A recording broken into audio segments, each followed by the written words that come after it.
ਉਹਨੇ ਇੰਜ ਕਰਕੇ ਨਾ ਉਹ ਜੋ ਕੁਝ ਪਾਇਆ ਮਾਊ ਦੱਸਿਆ ਜ਼ੇਵਰ ਉਹਨੇ ਇੰਜ ਕਰਕੇ ਧਰੂ ਕੇ ਸਾਰਾ ਮਾਊ ਦੀ ਝੋਲੀ ਛੱਟਿਆ। ਏਡੀ ਤਾਕ ਹੋਈ ਉਹ ਦਰਸ ਆਸ਼ਕੀ ਦੀ ਤੈਨੂੰ ਪਟੀਆਂ ਇਸ਼ਕ ਪੜਾਈਆਂ ਨੀ ਗੰਦੇ ਨੈਣ ਨੀ ਉਹ ਛੁਪਦੇ ਵਿੱਚ ਘੁੰਡਦੇ ਅੱਖੀ ਛੁਪਦੀਆਂ ਮੂਲ ਨਾਲ ਲਾਈਆਂ ਨੀ। ਦੱਸ ਦੋ ਨਾ ਪਹਿਲੇ ਥੋੜਾ ਜਿਹਾ ਵਾਰਦਾਤ ਕੀ ਹੈ, ਵਾਕਿਆ ਕੀ ਹੈ? ਵਾਕਿਆ ਇਹ ਵੇ ਉਹ ਮਾਮਾ ਧੀਆਂ ਲੜਦੀਆਂ ਨਾ ਸੋਹਣੀ ਯਾਨੀ ਤੁਸੀਂ ਲੜਾਈਆਂ ਕਰਾਉਣ ਤੇ ਰਾਜੀ ਹੋ, ਸੱਸੀ ਦੀ ਵੀ ਤੇ ਉਹਦੀ ਵੀ ਤੇ ਹੁਣ ਉਹਦੀ ਕਰਾਓ ਤੇ ਘਰ ਅਲੀ ਦੇ ਇਸ਼ਕ ਕਾਮ ਕੀਤਾ ਵਾਗਾ ਕਰ ਬਲਾ ਨੂੰ ਮੋੜਦਾ ਉਹਨੇ ਹਿਸਾਬ ਲਾਇਆ ਮੈਂ ਜਿਹੜੀ ਗੱਲ ਕਰਨੀ ਆ ਵੱਧ ਜਵਾਬ ਦਿੰਦੀ। ਇਹਨੇ ਇੱਕ ਨੇ ਇਸ਼ਕ ਦੇ ਦਰਸ ਵਿੱਚ ਪੜ ਕੇ ਤੇ ਬੜੀ ਤਾਕ ਹੋ ਗਈ ਤੇ ਕੋਈ ਬੂਟੀ ਵੀ ਇਸ਼ਕ ਨੇ ਸੰਘਾ ਛੜੀ। ਤੇਲੇ ਵਿੱਚ ਨਾ ਝੁੰਦੇ ਜੇ ਸ਼ੇਰ ਜਿਹੜੇ ਨਾ ਗੇਰੇ ਨੂੰ ਕਰਕੇ ਝੁੰਦੇ ਸ਼ੇਰ ਸੋਹਣੀ ਦੇ ਨਹੀਂ ਉਹ ਸਵਾਰੇ ਕੁਝ ਵਾਕਿਆ ਦੱਸੋ ਨਾ। ਦੱਸ ਦੋ ਨਾ ਪਹਿਲੇ ਥੋੜਾ ਜਿਹਾ ਵਾਰਦਾਤ ਕੀ ਹੈ, ਵਾਕਿਆ ਕੀ ਹੈ? ਵਾਕਿਆ ਇਹ ਵੇ ਉਹ ਮਾਮਾ ਧੀਆਂ ਲੜਦੀਆਂ ਨਾ ਸੋਹਣੀ ਯਾਨੀ ਤੁਸੀਂ ਲੜਾਈਆਂ ਕਰਾਉਣ ਤੇ ਰਾਜੀ ਹੋ, ਸੱਸੀ ਦੀ ਵੀ ਤੇ ਉਹਦੀ ਵੀ ਤੇ ਹੁਣ ਉਹਦੀ ਕਰਾਓ। ਲਓ ਨਾਜ਼ਰੀਨ ਤੁਸਾਂ ਨੇ ਮਹੀਵਾਲ ਦਾ ਜਵਾਬ ਵੀ ਸੁਣਿਆ ਤੇ ਹੁਣ ਲਾਲਾ ਜੀ ਸਾਨੂੰ ਸੋਹਣੀ ਤੇ ਉਹਦੀ ਮਾਂ ਦਾ ਜਿਹੜਾ ਝਗੜਾ ਹੈ, ਜਿਹੜਾ ਹਕੀਕਤ ਵਿੱਚ ਸ਼ਰਅ ਤੇ ਇਸ਼ਕ ਦਾ ਝਗੜਾ ਹੈ, ਇਹ ਤੇ ਸਿਰਫ ਇੱਕ ਨੁਮਾਇੰਦੇ ਨੇ। ਮਾਂ ਜਿਹੜੀ ਉਹ ਸ਼ਰਅ ਦੀ ਨੁਮਾਇੰਦਾ ਹੈ ਤੇ ਸੋਹਣੀ ਜਿਹੜੀ ਇਸ਼ਕ ਦੀ ਨੁਮਾਇੰਦਾ ਹੈ। ਲਾਲਾ ਜੀ ਹੁਣ ਤੁਸੀਂ ਸਾਨੂੰ ਸੋਹਣੀ ਤੇ ਮਾਂ ਦਾ ਝਗੜਾ ਇਹ ਸੁਣਾਓ ਸਾਡੇ ਨਾਜ਼ਰੀਨ। ਉਹ ਜਿਸ ਵੇ ਪਤਾ ਲੱਗ ਗਿਆ ਨਾ ਮਾਊ ਨੂੰ ਤੇ ਉਹ ਫਿਰ ਮਾਂ ਸਮਝਾਉਂਦੀ ਹੈ ਨਾ। ਤੇ ਦਾਇਮ ਸਾਹਿਬ ਨੇ ਇੱਕ ਸ਼ੇਰ ਮਾਊ ਦਾ ਕਰਕੇ ਲਿਖਿਆ, ਇੱਕ ਧੀ ਦਾ ਕਰਕੇ ਲਿਖਿਆ। ਉਹ ਵਾਵਾ ਤੇਰੇ ਨਾ ਢੇਰ ਉਹ ਭੰਡੀ ਬਣੀ ਰਹੀ ਹੈ। ਅੱਛਾ ਲਾਜ ਦਾਰੋ ਨੇ ਕੀਤੀ ਸੀ? ਦਾਰੋ ਨੈਣ ਜਿਹੜੀ ਦਾਰੋ ਨੈਣ ਹੀ ਦੱਸਿਆ ਸੀ ਨਾ। ਅੱਛਾ ਉਹ ਜਿਸ ਵੇ ਉਹ ਇੱਥੇ ਜੇ ਆਪਣੀਆਂ ਨਾ ਲੜ ਕੇ ਤੇ ਮਾਊ ਨੇ ਹਿਸਾਬ ਲਾਇਆ ਮੈਂ ਜਿਹੜੀ ਗੱਲ ਕਰਨੀ ਆ ਵੱਧ ਜਵਾਬ ਦਿੰਦੀ। ਇਹਨੇ ਇੱਕ ਨੇ ਇਸ਼ਕ ਦੇ ਦਰਸ ਵਿੱਚ ਪੜ ਕੇ ਤੇ ਬੜੀ ਤਾਕ ਹੋ ਗਈ ਤੇ ਕੋਈ ਬੂਟੀ ਵੀ ਇਸ਼ਕ ਨੇ ਸੰਘਾ ਛੜੀ। ਉਹ ਫਿਰ ਮਾਊ ਨੇ ਆਖਿਆ ਕਿੱਡੀ ਤਾਕ ਹੋਈ ਉਹ ਦਰਸ ਆਸ਼ਕੀ ਦੀ ਤੈਨੂੰ ਪਟੀਆਂ ਇਸ਼ਕ ਪੜਾਈਆਂ ਨੀ ਗੰਦੇ ਨੈਣ ਨੀ ਉਹ ਛੁਪਦੇ ਵਿੱਚ ਘੁੰਡਦੇ ਅੱਖੀ ਛੁਪਦੀਆਂ ਮੂਲ ਨਾਲ ਲਾਈਆਂ ਨੀ ਤੇ ਡੱਬੀ ਵਿੱਚ ਨਾ ਹਿੰਗ ਦੀ ਬੂ ਛੁਪੇ ਰੁੱਤਾਂ ਛੁਪਣ ਨਾ ਬਾਗ ਵਿੱਚ ਆਈਆਂ ਨੀ ਹੁੰਦੇ ਜੰਗ ਮੈਦਾਨ ਨਾ ਰਹਿਣ ਗੁੱਜੇ ਧੂਆਂ ਧੂਮੀਆਂ ਦੂਰ ਲੜਾਈਆਂ ਨੀ ਤੇ ਅੱਗ ਧੂਆਂ ਟੁੱਕੇ ਕਦੋਂ ਰਹਿਣ ਛੁਪੇ ਇਹ ਨਦੀਆਂ ਵਹਿੰਦੀਆਂ ਕਿਸ ਛਪਾਈਆਂ ਨੀ ਚੜੇ ਚੰਨ ਨਾ ਈਦ ਦੇ ਗੁੰਮ ਰਹਿੰਦੇ ਲੱਖ ਬਦਲੀਆਂ ਹੋਣ ਜੇ ਛਾਈਆਂ ਨੀ ਪਈਆਂ ਇਸ਼ਕ ਦਾ ਭੇਤ ਬਤਾਉਂਦੀਆਂ ਨੇ ਅੱਖੀਆਂ ਫਟਣ ਤੇ ਤੇਰੀਆਂ ਆਈਆਂ ਨੀ ਤੇ ਮੁਖ ਸੋਹਣਿਆਂ ਦੇ ਕਦੋਂ ਰਹਿਣ ਛੁਪੇ ਲੱਖਾਂ ਦੇਮ ਦੇ ਫਿਰਨ ਦਵਾਈਆਂ ਨੀ ਬੱਦਲ ਕੜਕਦੇ ਜ਼ਲਜ਼ਲੇ ਕੋਟੇ ਕਦੋਂ ਰਹਿਣ ਛੁਪੇ ਕਾਂਗੜੇ ਜੂਆਂ ਉਡਾਈਆਂ ਨੀ ਵਲੀ ਪੀਰ ਫਕੀਰ ਨਾ ਰਹਿਣ ਛੁਪੇ ਭਾਵੇਂ ਫਿਰਨ ਪੇ ਹਾਲ ਸਦਾਈਆਂ ਨੀ ਤੇਰੇ ਜਈਆਂ ਬਸ਼ਰਮ ਨਾ ਫੱਬਦੀਆਂ ਨੇ ਜ਼ੁਲਫਾਂ ਮੁਖ ਤੇ ਜਿਨ੍ਹਾਂ ਲਟਕਾਈਆਂ ਨੇ ਜੂਆ ਕਤਲ ਜ਼ਨਾ ਨਾ ਰੇ ਗੁੱਜਾ ਅਨਤਾਵਦੀਆਂ ਪੇਸ਼ ਖਤਾਈਆਂ ਨੀ ਤੇ ਗਾਜ਼ੀ ਮਰਦ ਸ਼ਹੀਦ ਨਾ ਰਹਿਣ ਛੁਪੇ ਨੇਜ਼ੇ ਸੂਰਤਾਂ ਜਿਨ੍ਹਾਂ ਚੜਾਈਆਂ ਨੀ ਸਬਰ ਜ਼ੁਲਮ ਤੇ ਠੱਗ ਨਾ ਲੁਕਦਾ ਏ ਅੰਤ ਗਜ਼ਬ ਨੇ ਲੁੱਟਾਂ ਪਾਈਆਂ ਨੀ ਜ਼ਰ ਜ਼ੋਰ ਤੇ ਹੁਸਨਾ ਛਪਦਾ ਏ ਭਾਵੇਂ ਹੋਣ ਲੀਰਾਂ ਗਲ ਪਾਈਆਂ ਨੇ ਨਰ ਨਰਕ ਦਾ ਲੁਕਮਾ ਹੋਣ ਦੀਆਂ ਹਿੱਕਾਂ ਮਾਪਿਆਂ ਦੀਆਂ ਜਿਨ੍ਹਾਂ ਤਾਈਆਂ ਨੀ ਜਿਹਾ ਬੀਜ ਸੇ ਤਿਆ ਫਲ ਪਾਸੇ ਨਬੀ ਪਾਕ ਸਹੀ ਫਰਮਾਇਆ ਨੀ ਮਸਤ ਮਿਲਦੇ ਗੰਜ ਤੇ ਹੋਸ਼ ਹੀ ਨੀ ਸਹਿਨੀਆਂ ਮੰਨੂ ਭਲਾਈਆਂ ਨੀ ਉਹ ਦੈਮ ਫਿਰੇ ਹੋ ਕਮਲੀ ਵਾਂਗ ਦੈਮ ਤੈਨੂੰ ਬੂਟੀਆਂ ਇਸ਼ਕ ਸੰਘਾਈਆਂ ਨੇ। ਮੌਲੂਆਂ ਦੀ ਯਾਦ ਤੈਨੂੰ ਮੈਂ ਦੱਸਾਂ ਮੈਨੂੰ ਬੂਟੀ ਇਸ਼ਕ ਨੇ ਕਦੋਂ ਸੰਘਾਈ ਆਂਦੀ ਏ ਮੈਨੂੰ ਇਸ਼ਕ ਸੰਘਾਈ ਏ ਉਦੋਂ ਬੂਟੀ ਜੇਕਰ ਪੁੱਛਣੀ ਏ ਸੱਚੀ ਬਾਤ ਮਾਏ ਨਾ ਜ਼ੀਨੀ ਅਸਮਾਨ ਲੋ ਕਲਮ ਕੁਰਸੀ ਨਾ ਕੋਈ ਦਿਉ ਸੀ ਨਾ ਕੋਈ ਰਾਤ ਮਾਏ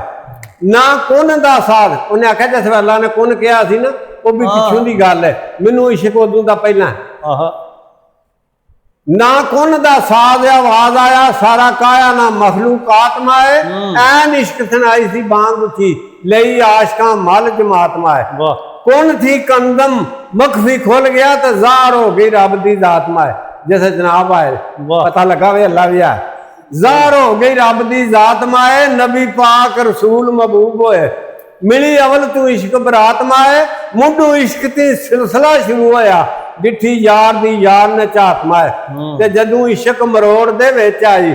ਹਟ ਗਈ ਸੀ ਕਲਮ ਦੀ ਜ਼ਾਤ ਮਾਏ ਹੁਣ ਵੀ ਉਹ ਕਲਮ ਖੁਸ਼ੀ ਕੀਤੀ ਮੇਰੇ ਨਾਲ ਜਨਾਬ ਦਾ ਨਾਮ ਲਿਖਿਆ ਗਿਆ ਹੁਣ ਵੀ ਟੱਕਾ ਦੇਈ ਤੇ ਹੱਥ ਟੁੱਟਦਾ ਜਦੋਂ ਇਸ਼ਕ ਮਰੋੜ ਦੇ ਵਿੱਚ ਆਈ ਫਟ ਗਈ ਸੀ ਕਲਮ ਦੀ ਜ਼ਾਤ ਮਾਏ ਅਵਲ ਨੂਰ ਰਸੂਲ ਕਰੀਮ ਵਾਲਾ ਸਾਰੀ ਉਸ ਨੂਰ ਕਾਇਨਾਤ ਮਾਏ ਅਵਲ ਮਾ ਖਲਕ ਅੱਲਾ ਨੂਰੀ ਫਿਰ ਜਾਦ ਹੋਏ ਸ਼ਸ ਜਾਤ ਮਾਏ ਕੋਈ ਅੱਜ ਨਹੀਂ ਉਸ ਵਕਤ ਕੀਤੀ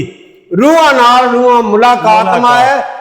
ਸਾਥੀ ਆਪ ਸੀ ਜਾਮ ਵਰਤਾਨ ਵਾਲਾ ਖੜਾ ਇਸ਼ਕ ਨੂਰੀ ਖਰਾ ਬਾਤ ਮਾਏ ਤੇ ਯਾਰੀਆਂ ਦੀ ਤਲਬ ਹਮੇਸ਼ਾ ਯਾਰ ਕਰਦੇ ਮਸ਼ਹੂਰ ਮਰਾਜ ਦੀ ਰਾਤ ਮਾਏ ਬੇਸ਼ੱਕ ਉੱਤੇ ਅਰਸ਼ ਦੇ ਵਸਲ ਵਸੂਲ ਹੋਏ ਨਾਲ ਜ਼ਾਤ ਬੇਲੀ ਹਮ ਜ਼ਾਤ ਮਾਏ ਉਡਾਂ ਦਿਨੇ ਅਕਾਬ ਕੌਸੈਨ ਆਇਆ ਅਲਫ ਮੀਮ ਰੋਸ਼ਨ ਖਰਾਤ ਮਾਏ ਵਾਹ ਮੈਂ ਵੀ ਤਦੋਂ ਦੀ ਪਾ ਪ੍ਰੀਤ ਬੈਠੀ ਮਿਲੀ ਸ਼ਕ ਹਜ਼ੂਰ ਦੀ ਜ਼ਾਤ ਮਾਏ ਆਇਆ ਬਰਫ਼ ਬਹਾਰਿयों ਚੁੱਕ ਡੇਰੇ ਨੂਰ ਚਸ਼ਮਾ ਆਬ ਹਯਾਤ ਮਾਏ ਖੁੱਲੇ ਨਦੀ ਚ ਨਹਾਉਂਦੇ ਬਖਤ ਦਾਮ ਰੰਗੀਨ ਵਸਦਾ ਇਸ਼ਾਰ ਜਗਰਾਤ ਮਾਏ ਵਾਹ ਜੀ ਵਾਹ ਤੇ ਮਾਉ ਨੇ ਆਖਿਆ ਬਚ ਕੇ ਐਸ ਤੂੰ ਰਹੋ ਕੁੜੀਏ ਕਿਸੇ ਕਾਰ ਜੋ ਨਹੀਂ ਛੋੜਦਾ ਹੈ ਐਵੇਂ ਗੱਲ ਇੱਜ਼ਤ ਪਰਦਿਆਂ ਵਿੱਚ ਨਹੀਂ ਰਹਿਣ ਦਿੰਦਾ ਇਹ ਮੁੰਡੂ ਸੁਖ ਦਾ ਰੁੱਖ ਖੋੜਦਾ ਹੈ ਇਸ਼ਕ ਚੰਮ ਤਾਰਦਾ ਹੋ ਕਾਤਲ ਸੂਲੀ ਚਾੜ ਕੇ ਰਸ ਨਿਚੋੜਦਾ ਹੈ ਤੇ ਘਰ ਅਲੀ ਦੇ ਇਸ਼ਕ ਚਾਮ ਕੀਤਾ ਵਾਗਾ ਕਰ ਬਲਾ ਨੂੰ ਮੋੜਦਾ ਹੈ ਅੰਦਰ ਬਾਂਗ ਬਲਾਲ ਹਲਾਲ ਹੋਇਆ ਇਸ਼ਕ ਭੰਨ ਕੇ ਭੰਨ ਮਰੋੜਦਾ ਹੈ ਕੱਢ ਤਖਤ ਹਜ਼ਾਰੇ ਉਤਨਾ ਰਾਂਝਾ ਵਿੱਚ ਜੋਗੀਏ ਮੱਠ ਦੇ ਬੋੜਦਾ ਹੈ ਪਤਾ ਕੈਸ ਵੈਸਤੀ ਪੋਛਾਂ ਵੀ ਚੰਡ ਮਾਰ ਕੇ ਦੰਦ ਨੂੰ ਖੋੜਦਾ ਹੈ ਲਾਲਾ ਲਾਲ ਨਿਹਾਲ ਖੁਆਰ ਰੋਂਦੀ ਉਹ ਸੀਹੀ ਚਾੜ ਕਲੇ ਜਿਹੜਾ ਸੌੜਦਾ ਹੈ ਤੇ ਫਾਇ ਸਾਹਿਬਾਂ ਮਿਸਲ ਮਨਸੂਰ ਦਿੱਤੀ ਅਗੂ ਲਾਮ ਨੂੰ ਮੂਲ ਨਾ ਹੋੜਦਾ ਹੈ ਦਿੱਤਾ ਹੀਰ ਸਿਆਲ ਨੂੰ ਪਿਆ ਮੋਹਰਾ ਉਹ ਸ਼ੀਰੀ ਸਣੇ ਫਰਿਆਦ ਦੇ ਰੋੜਦਾ ਹੈ ਪਿੱਛਾ ਛੱਡ ਮਹੀਂਵਾਲ ਦਾ ਵੇਖ ਪਿੱਛਾ ਜੱਗ ਮਿਹਣਿਆਂ ਦੇ ਦਫ਼ਤਰ ਜੋੜਦਾ ਹੈ ਹੋ ਜਾ ਗਰਕ ਵਿੱਚ ਬਹਿਰ ਸ਼ਰਮਿੰਦਗੀ ਦੇ ਸਿਰ ਚੁੱਕਿਆ ਤੇ ਕੰਮ ਚੋੜਦਾ ਹੈ ਉਹ ਦੈਮ ਇਸ਼ਕ ਸਿਰ ਵੱਢ ਵਾਰੀ ਖੰਜਰ ਮਾਰ ਕੇ ਸਿਰਾਂ ਨੂੰ ਤੋੜਦਾ ਹੈ ਇਹ ਢੇਰ ਸਾਰਾ ਪੈਂਦਾ ਕਾਰ ਆਈਆਂ ਨੇ ਇੱਥੇ ਆਉਂਦਿਆਂ ਨੂੰ ਇੱਥੇ ਆ ਕੇ ਸਮਝਿਆ ਤੂੰ ਮਾਂ ਛੱਡਦੀ ਨਹੀਂ ਇਹਨੂੰ ਦਾਸੀ ਛੜੀਏ ਜੋ ਵੀ ਹੁੰਦਾ ਪਿਆ ਇੱਥੇ ਆ ਕੇ ਗੱਲ ਮੌਲ ਦੱਸਦੀ ਆਂਦੀ ਇਹ ਜੇਕਰ ਇਸ਼ਕ ਹੁੰਦਾ ਮਰਨਾ ਯਾਰ ਪਿੱਛੇ ਤਾਂ ਮੋਈਆਂ ਮੈਂ ਹਸੀਨ ਮੈਂ ਇਹ ਸੱਚ ਦੱਸਣੀਆਂ ਹੁਣ ਸ਼ਰਮ ਕਈ ਸੱਚ ਬੋਲਦੇ ਨੇ ਸਾਦੇ ਕੀਨ ਮੈਂ ਹੋਈਆਂ ਇੱਕ ਮਹੀਂਵਾਲ ਦੇ ਨਾਲ ਸੋਣੀ ਮੈਂ ਮੁੰਦਰੀ ਤੇ ਉਹ ਨਵੀਨ ਮੈਂ ਮਸਤ ਹੋਈਆਂ ਉਹਦੀ ਵਿੱਚ ਸੂਰਤ ਮੈਨੂੰ ਭੁੱਲ ਗਿਆ ਖਾਣ ਤੇ ਪੀਣ ਮੈਂ ਉੱਤੇ ਰੂਹ ਜ਼ਮੀਨ ਤੇ ਵਸਦਾ ਹੈ ਨਾਲੇ ਚਮਕਦਾ ਹੀ ਅਰਸ਼ ਬਰੀਨ ਮੈਂ ਮੱਖੀ ਉਹ ਮਿੱਠੜਾ ਸ਼ਹਿਦ ਸ਼ੀਰੀ ਮੈਂ ਭੌਰ ਮਾਈ ਯਾ ਸੰਗੀਨ ਮਾਏ ਕਰਾਂ ਕਾਂਡ ਉਧਰ ਮਰਾਂ ਬਣ ਕਾਫਰ ਉਹ ਬਾਦਸ਼ਾਹ ਮੈਂ ਮਸਕੀਨ ਮਾਏ ਤੇ ਹੱਥ ਬੰਨ ਕੇ ਖੜੀਆਂ ਵਿੱਚ ਖਿਦਮਤ ਮੈਂ ਨੌਕਰ ਉਹ ਤਖਤ ਨਸ਼ੀਨ ਮਾਏ ਸੀਨੇ ਵਿੱਚ ਬੈਠਾ ਮੀਮ ਮਾਂ ਮਾਈ ਸੀਨੇ ਦੰਦ ਸਹੀ ਯਾਸੀਨ ਮਾਏ ਕਾਬਾ ਵੇਖ ਕੇ ਕਰਾਂ ਮੈਂ ਨਿਤ ਸਜਦਾ ਮਹੀਂਵਾਲ ਮੇਰਾ ਮਜ਼ਹਬ ਦੀਨ ਮਾਏ ਤੇ ਵਾਂਗ ਹਾਫਜ਼ਾਂ ਕਾਰੀਆਂ ਦਰਦ ਮੇਰਾ ਉਹਦੀ ਸਿਫਤ ਦਾ ਸਫਾ ਮਬੀਨ ਮੈਂ ਅਲਹਮਦੁਲਿਲਾ ਉਹਦੀ ਹੋ ਚੁੱਕੀ ਕਮਿਆਰੜੀ ਜ਼ਾਤ ਕਮੀਨ ਮੈਂ ਤੇ ਸ਼ਹਿਨशाह ਮਹਬੂਬਾਂ ਦਾ ਹੀ ਯਾਰ ਮੇਰਾ ਏਠ ਹੋਸਤੀ ਸਭ ਹਸੀਨ ਮੈਂ ਉਹ ਦਮ ਵਿੱਚ ਜਿਨ੍ਹਾਂ ਦੇ ਲੋ ਲੱਗੀ ਪਿਆ ਚਮਕਦਾ ਮਾਂ ਜਬੀਨ ਮੈਂ ਤੇ ਬਾਉ ਨੇ ਆਖਿਆ ਸਾਂ ਤੇ ਬੜੇ ਦੇ ਲਾਡ ਕੀਤੇ ਨੇ ਤੇ ਬੜਾ ਜ਼ੇਵਰ ਪਾਇਆ ਤੇ ਬੜੇ ਦੇ ਨਖਰੇ ਕੀਤੇ ਨੇ ਤੇ ਸਾਡੇ ਨਾਲ ਇੰਜ ਪੇ ਕਰਦੀ ਮਾਉ ਨੇ ਆਖਿਆ ਇਹ ਵਾ ਜ਼ਾਲਮੇ ਤੇਰੇ ਤੋਂ ਨਫਾ ਆਇਆ ਤੈਨੂੰ ਵਾਂਗ ਸ਼ਹਜ਼ਾਦੀਆਂ ਪਾਲਿਆ ਹੈ ਨਾਲ ਜ਼ੇਵਰਾਂ ਗੁੰਦ ਕੇ ਵਾਂਗ ਸ਼ੇਰਨੀ ਤਖਤ ਸੰਦੇ ਸੰਭਾਲਿਆ ਹੈ ਕੋਈ ਰੀਜ ਨਹੀਂ ਸੋਹਣੀ ਹੈ ਰਹੀ ਬਾਕੀ ਲੁਕਮਾ ਚਰਬ ਅਮੇਸ਼ ਖਵਾਲਿਆ ਹੈ ਚਰਖਾ ਰਾਂਗੜਾ ਤੇ ਪੀੜਾ ਰੇਸ਼ਮੀ ਅਸਾਂ ਵਿੱਚ ਭੰਡਾਰ ਤੇ ਢਾ ਲਿਆ ਹੈ ਐਸਈਆਂ ਵੇਖ ਕੇ ਸਭ ਬੇਹੋਸ਼ ਹੋਈਆਂ ਤੇਰਾ ਚਮਕਦਾ ਰੂਪ ਅਝਾਲਿਆ ਹੈ ਨਿਤ ਪਈ ਗੁਜਰਾਤ ਵਿਚਾਰ ਹੁੰਦੀ ਕੰਭਿਆਰੜੀ ਹੁਸਨ ਨਰਾਲਿਆ ਹੈ ਅਸੀਂ ਭਲੇ ਤੇਰੇ ਚ ਤੂੰ ਬੁਰੇ ਸਾਡੇ ਚ ਇਹਨਾਂ ਚਾਵੜਾਂ ਤੇ ਕੰਮ ਗਾਲਿਆ ਹੈ ਨਿਤ ਰੀਜ ਨਾ ਚਾਂਦੀ ਚਾਕ ਤੇਰਾ ਭਲਕੇ ਅਸਾਂ ਰਖਾ ਲਿਆ ਹੈ ਤੇ ਮਾਈ ਬਾਪ ਦਾ ਖੌਫ ਭੁਲਾ ਦਿੱਤਾ ਲਾਂਬੂ ਇੱਜ਼ਤਾਂ ਦਾ ਕਿਆ ਬਾਲਿਆ ਹੈ ਉਹ ਦੈਮ ਤੋਕ ਲਾਨਤ ਰਾਸੀ ਗੱਲ ਤੇਰੇ ਸੀਸ ਹੋ ਬਲੀਸ ਹਟਾ ਲਿਆ ਜਿਸ ਵੇਲੇ ਅੱਲਾਹ ਕਾ ਕਰ ਸਜਦਾ ਉਹਨੇ ਆਖਿਆ ਮੈਂ ਇਹਨੂੰ ਨਹੀਂ ਕਰਨਾ ਤੇ ਲਾਨਤ ਦਾ ਤਬਕਾਰ ਪੈ ਗਿਆ ਦੈਮ ਤੋਕ ਲਾਨਤ ਰਾਸੀ ਗੱਲ ਤੇਰੇ ਸੀਸ ਹੋ ਬਲੀਸ ਹਟਾ ਲਿਆ ਉਹਨੇ ਅੰਜ ਕਰਕੇ ਨਾ ਉਹ ਜੋ ਕੁਝ ਪਾਇਆ ਮਾਊ ਦੱਸਿਆ ਜ਼ੇਵਰ ਉਹਨੇ ਅੰਜ ਕਰਕੇ ਧਰੂ ਕੇ ਸਾਰਾ ਮਾਊ ਦੀ ਝੋਲੀ ਸੱਟਿਆ ਮਾਊ ਨੂੰ ਆਂਦੀ ਅੱਲਾ ਸਾੜ ਗਏ ਅਸਾਂ ਨਹੀਂ ਲੈਣੇ ਇੱਕੋ ਯਾਰ ਵਾਲਾ ਟਿੱਕਾ ਸੱਟਦਾ ਚਰਖਾ ਰਾਂਗੜਾ ਤੇ ਪੀੜਾ ਰੇਸ਼ਮੀ ਸੱਟ ਖੂਹ ਵਿੱਚ ਦਿਲ ਬਾਜ ਮਹਬੂਬ ਨਾ ਰੱਜਦਾ ਉਂਡਰ ਸਿਹਿਆ ਸੀ ਸਾਫ ਪ੍ਰੀਤ ਵਾਲਾ ਰਿਹਾ ਵਾਲਣਾ ਕਿਸੇ ਚੱਜਦਾ ਹੀ ਵੇਖ ਕੂਣੀਆਂ ਪੈਣ ਮਾਇਆ ਮੇਰਾ ਜੀ ਭੰਡਾਰ ਤੂੰ ਭੱਜਦਾ ਈ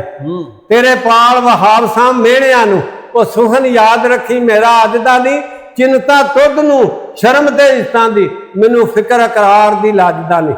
ਉਹ ਨਾ ਹੀ ਭਾਰ ਤਰਨਾ ਮਰਨਾ ਸ਼ੁਕਰ ਕਰਨਾ ਬਹਿ ਰਿਸ਼ਕ ਤਰਨਾ ਅਸਾਂ ਭੱਜਦਾ ਨਹੀਂ ਉਹ ਦੈਮ ਤੁਰੰਤ ਦਾਰ ਦੀ ਪਾਕ ਮੰਜ਼ਲ ਮੁਖ ਮਸਫ ਮਾਈ ਖਾਨਾ ਅੱਜ ਦਾ ਨਹੀਂ ਵਾਹ